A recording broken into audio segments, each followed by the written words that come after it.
بعض लफ्ज़ और जुमले ऐसे होते हैं जिन्हें हम खुद को धोखा देने के लिए इस्तेमाल करते हैं। मसलन ये कहना कि मेरी तो आदत है खरी बात करने की, चाहे किसी को अच्छी लगे या बुरी। या ये कि हाँ, सच कड़वा होता है ना, इसीलिए मेरी बात सबको बुरी लगती है।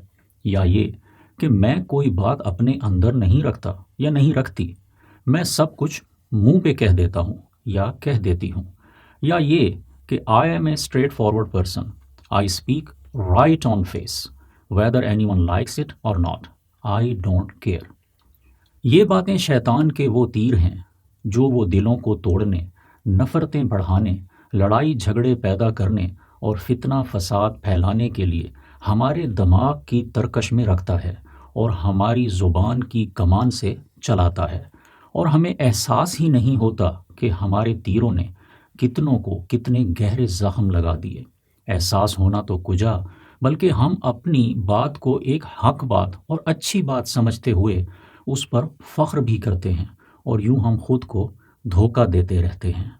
याद रखिए कि किसी बात का एक अच्छी बात होने के लिए उस बात का सिर्फ सच होना काफ़ी नहीं होता।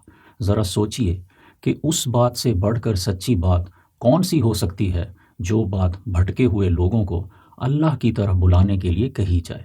सूरह नहल की 125वीं आयत में अल्लाह ताला का फरमान है, उदउ इला सबीली रब्बिका बिल हिकमा वल मौइज़तिल हसना वजादिलहुम बिल्लती हिया अहसन।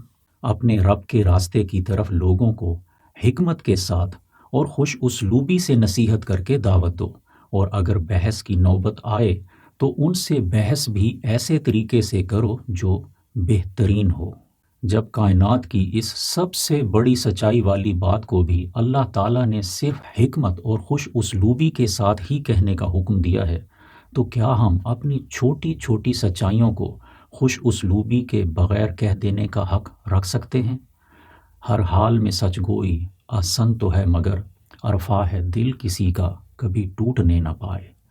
बुल्ले शाह का कहना है, मस्जिद ढा दे मंदिर ढा दे जो कुछ टहंदा, पर किसी दा दिल ना ढावी, रब दिलां विच रहिंदा।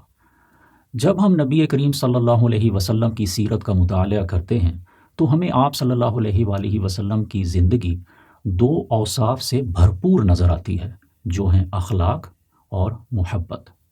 इस फितनों के दौर में जिसमें मोहब्बतें कम और नफ़रतें ज़्यादा हैं, इस बात की अशद ज़रूरत है कि हम अपने प्यारे नबी सल्लल्लाहु अलैहि वसल्लम की सीरत को अपनाएं, और कोई भी बात अपने मुंह से निकालने से पहले इस बात के दुनिया और आखिरत दोनों जहानों में असरात और नफ़ा और नुकसान को अच्छी तरह माप तोल लें।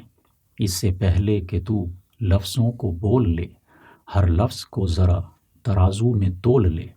महशर में हर लफ्ज़ मीज़ान में जाएगा, किसका है क्या वज़न अभी से टटोल ले। मुझे अपनी दुआ में याद रखें। अस्सलामु अलैकुम।